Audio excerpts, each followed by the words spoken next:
Saya, Anwar bin Ibrahim, setelah dilantik memegang jawatan seorang Perdana Menteri, dengan sesungguhnya bersumpah bahawa saya akan dengan jujur menunaikan kewajipan-kewajipan jawatan itu dengan segala daya upaya saya. On the 24th of November 2023, it will be exactly a year since Anwar Ibrahim was sworn in as the 10th Prime Minister. The unity government with the slogan Malaysia Madani was formed with the coalition of Pakatan Harapan, Barisan Nasional, Gabungan Parti Sarawak GPS and several other parties of the GE15. Within the year, Anwar has not been in an easy position. He took over the administration at a time where the country needed to revive the economy that was hit by the effects of the COVID-19 pandemic. Besides that, he also faced instability within the government and had to deal with criticism from the opposition. However, we cannot deny that the unity government has shown several achievements. Kini TV spoke to two political analysts who were also in agreement with regards to the achievements by the Madani government within the past 1 year. Ya, mau tak mahu pencapaian terbesar yang saya lihat adalah dapat bertahan setahun. Itu kerajaan perpaduan dapat bertahan setahun kerana ada mengatakan 3 bulan, 6 bulan, 9 bulan. Tapi saya yakin ianya bukan saja dapat bertahan setahun tapi menghabiskan penggal. Kerana kita tahu bahawa kerajaan perpaduan terdiri pada 19 entiti. Dan 19 entiti ini mempunyai cita rasa yang berlainan. Jadi itu saya kagum dengan Perdana Menteri dapat dikatakan mempertahankan kewujudan kerajaan perpaduan itu sebagai pencapaian terbesar beliau. Bagi saya, kejayaan terbesar kerajaan adalah mengekalkan kestabilan kerajaan lah untuk ketika ini. Sebabnya kita baru habis 2-3 tahun yang lalu di mana kita masih ingat lagi perubahan kerajaan dari satu ke satu.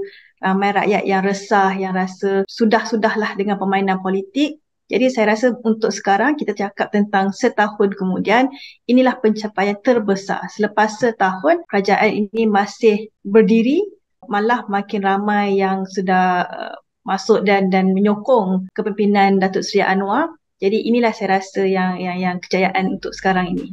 The biggest criticism towards Anwar's administration from the opposition is the claim that they had failed to resolve the rising cost of living issue. The issue has been linked to the cabinet lineup. For Dr. Azmi, the selection of several ministers who are not performing well is among some of the weaknesses in the unity government that needs to be addressed. Membentukkan kabinet. Saya faham ketika mula dia Perdana Menteri membentuk kabinet pada November tahun lepas, kota-kota dapat itu perlu dipenuhi, itu kota-kota 19 entiti yang menyokong Perdana Menteri sebagai Perdana Menteri. Saya faham itu. Tetapi pada ketika ini, sekarang ini, apabila ketiadaan kekosongan jawatan Allahyarham Salahuddin, itu adalah masa terbaik. Masa terbaik untuk dikatakan menukar sedikit portfolio. Kerana ada portfolio kementerian yang tidak begitu efektif. Sedangkan portfolio itu penting. Tapi hingga hari ini, saya rasa dah hampir 2 bulan dah kekosongan itu masih belum diisi. Jadi itu saya anggap sebagai kegagalan utama, kelemahan Perdana Menteri dan juga kabinet beliau. As for Dr. Shaza, she said the weaknesses of the unity government can be seen as many people are waiting for concrete actions to address problems. She said it cannot be denied that there have been many improvements within the year. However, it hasn't been communicated well to the rakyat. Bagi saya lah kegagalan terbesar adalah kerajaan seperti masih kurang dapat menyampaikan kepada rakyat apa sebenar kata ke mana negara mahu pergi daripada segi dasarnya. Bukan setakat dasar, walaupun kita sudah ada beberapa orang kata penambahbaikan, tapi seperti tak disampaikan dengan baik kepada orang ramai untuk faham apa yang kerajaan sedang buat, telah buat, apa kejayaan. Jadi saya rasa ini yang masih berkurangan sebab saya rasa kerajaan sudah buat ada penambahbaikan sini dan sana sedikit-sedikit tetapi rakyat seperti tidak nampak. Lagi satu kelemahan kerajaan kalau saya boleh sebut adalah mereka mempunyai orang kata rangka madani ni ada tapi dia macam tak dapat dilihat bagaimana rangka ini akan menjadi dasar. Jadi ramai yang masih keliru apa yang dimaksudkan dengan Madani? Bagaimana Madani ini daripada segi tangible result tu? Apa dia? How to do it? Orang tak nampak. Last September, there was speculation of a cabinet reshuffle. This came following pressure from the opposition, among others, who wanted Anwar to re-evaluate his cabinet lineup, especially those who didn't show encouraging results in their respective portfolios. Until today, the vacant position of the Domestic Trade and Cost of Living Minister, following the passing of Salahuddin Ayub last July, still hasn't been filled. So should Anwar reshuffle the cabinet? We asked the analysts for their opinion. Ya, memang betul. Terutama sekali tentang kos sara hidup, cara kerajaan menangani kos sara hidup. Dan juga saya rasa ini masa terbaik. 2 minggu lepas, diterangkan kaedah-kaedah subsidi, terutama sekali subsidi bahan bakar petrol. Tapi ini tidak dinyatakan. Mungkin kaedahnya sukar untuk direncanakan.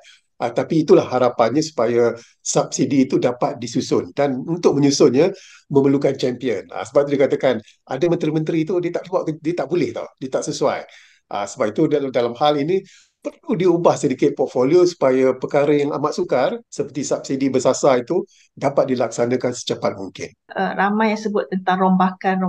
Ada yang kata ialah baru setahun, mungkin kita boleh bagi sedikit lagi masa. Tapi saya rasa rakyat Malaysia sekarang mahu perubahan. Kalau boleh secepat mungkin, kita boleh bincang sama ada ini adil atau tak adil. Tapi apabila terdapat kekurangan itu, mungkin kita boleh rombaklah dan tukar menteri di beberapa kementerian supaya again kita nakkan orang kata confidence tu oleh rakyat jelata. Mereka boleh percaya kepada menteri ini. Mereka sedang buat perkara yang terbaik untuk rakyat. Mereka sedang bekerja di belakang tabir walaupun kita tak lihat. Meanwhile, human rights issues, transparency on financial procedures, as well as the separation of powers between the Attorney General's chambers and the Public Prosecutor's Office are issues that are still plaguing Anwar's administration. Until today, critics have questioned Anwar's ability to carry out the reform agenda that he promised when he was the opposition leader. Anwar's reformation promises have now become reformati. This has been the phrase that is often heard from the opposition that are not satisfied with the Prime Minister. The opposition has often voiced their dissatisfaction with the Prime Minister and repeated their claims that Anwar's reformation promises have now become reformati. Yang Amat Berhormat Tambun semasa membentang kajian separuh penggal Rancangan Malaysia ke-12 memetik hadis berkenaan dengan sifat amanah. Pernyataan ini baik, tetapi saya sangsi dengan kemampuan Yang Amat Berhormat Tambun untuk mengutarakan apa yang dikata. Tata kelola katanya dah jadi tata ke laut. Tak sampai setahun jadi kerajaan, janji-janji reformasi yang dicanang sepanjang lebih 20 tahun dah jadi reformati dah. Saya tak rasa yang Perdana Menteri telah abaikan reformasi. Cuma saya rasa itulah mengambil masa sedikit.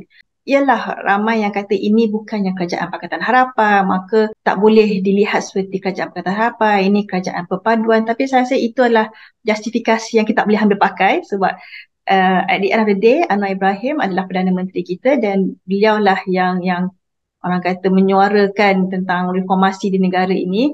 Cuma agak sedikit perlahan, sebab pelbagai faktor politik, faktor sosial. Saya rasa beliau tidak boleh terus ubah negara kita ataupun reformasi yang dimahukan itu dalam masa 1 tahun. Looking at the political scenario today, the unity government can be described as being stable and intact. The latest development also saw 4 Bersatu members of parliament voicing their support for the Prime Minister. The move, however, has been criticised heavily by the opposition, and questions on the effectiveness of the anti-hopping bill that was passed last year has been raised. However, both political analysts that were interviewed by Kini TV are convinced the government under Anwar's leadership can maintain a full term. However, they said he might not be in a comfortable position. Untuk sekarang yang saya lihat trendnya, saya rasa insya-Allah boleh kekal lagi 4 tahun lagi. Sebabnya yang kita tahu memang majoriti besar di Parlimen yang menyokong Perdana Menteri denganlah tambahan beberapa baru-baru ini. Jadi kestabilan itu sudah ada. Jadi saya rasa kemungkinan besarlah akan bertahan untuk 4 tahun yang akan datang. Tetapi saya rasa kerajaan tidak boleh orang kata ambil ni secara endah tak endah, sebab walaupun majoriti itu ada cabaran daripada mereka ataupun kritisism terhadap kerajaan itu masih akan ada. Jadi mereka perlu bersedia untuk menghadapi dengan hati terbuka, cuba untuk memperbaiki apa yang mereka ada sekarang ini. Tidak boleh ambil sambal lewal lah, itu yang saya mau cakap. Having said that, sebab kita baru 1 tahun, macam-macam boleh berlaku. Tapi saya rasa apa yang penting sekarang adalah kerajaan perlu betul-betul fokus untuk memberi pembaharuan ataupun reformasi yang mereka janjikan dahulu. Sebabnya kalau mereka tidak dapat orang kata bawa Malaysia ke jalan yang lebih baik, saya risau kerajaan ini akan jadi kerajaan satu penggal sahaja. With 4 years left until GE16, the government has been advised to maintain their focus on addressing the economy and cost of living issues. If it was said before that it's too early to judge the unity government, then now is the time for critics and supporters of the government to start evaluating their performance. This report was prepared by Nur Shiha Muhammad Amin and Aswin Matsalan for Kini TV.